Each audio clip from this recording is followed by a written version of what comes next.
Hello everybody, David Shuster here. Trump White House staff who wish to remain anonymous say the president's irritability, confusion, and memory loss are all getting worse. Those are indicators of dementia.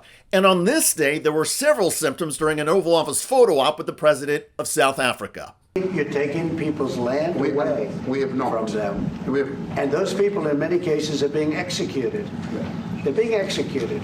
And they happen to be white, and most of them happen to be farmers. Journalists in South Africa say most of the people being executed there are black, and that there's no evidence of the South African government engaged in white genocide, as Trump insists. On top of delusions, Trump also had trouble following basic reasoning. Can you explain to Americans why it's appropriate to welcome white Afrikaners here when other refugees like Afghans, Venezuelans, Haitians have all had their protected status revoked? Well, this is a group, NBC, that is truly fake news. They ask a lot of questions in a very pointed way. They're not questions. Actually, they are questions. And a few minutes later, when NBC's Peter Alexander asked about Trump's acceptance of a Qatari jet, Trump exploded repeatedly, another sign of dementia. Mr. President, the Pentagon announced that it would be accepting a Qatari jet to be used as Air Force One. What are you talking about? What are you talking about? You know, you to get out of here. What does this have to do with the Qatari jet? They're giving the United States Air Force a jet, okay? And it's a great thing. We're talking about a lot of other things. It's NBC trying to get off the subject of what you just saw. You are a real, you're a terrible reporter. Number one, you don't have what it takes to be a reporter. You're not smart enough. But for you to go into a subject about a jet that was given to the United States Air Force, which is a very nice thing. They also gave $5.1 trillion worth of investment. The they is Qatar, who Trump couldn't seem to name. Also, Qatar's annual gross domestic product, or GDP, is $200 billion. During his recent visit, Trump claimed, without evidence, that Qatar was giving the United States $1.2 trillion, or 6 times GDP, which is preposterous. Now, Trump is claiming $5.1 trillion and erupting.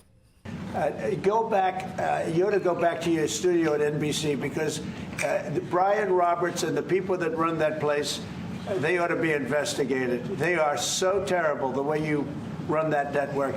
Peter Alexander doesn't run the network. It's Brian Roberts, as Trump had just said. And you're a disgrace. No more questions from you. Go ahead.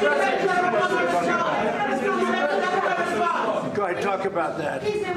His name is Peter something. He's a terrible reporter. Quiet. Moments later, Trump struggled to put together a coherent thought about his white genocide claims, and he lashed out again. We're here to talk about it, and I didn't know we'd get involved here. But I will say this, that if the news wasn't fake, like NBC, which is fake news, totally, one of the worst, ABC, NBC, CBS, horrible.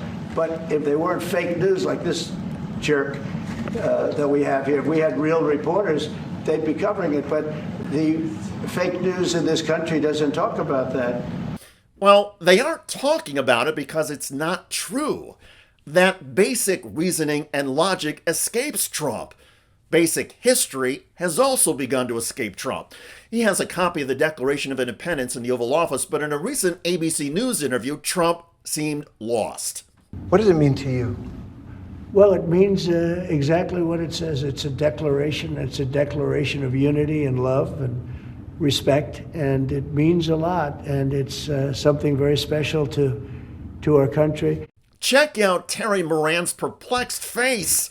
The Declaration inspired colonists to kill British troops in the Revolutionary War. It was not about love.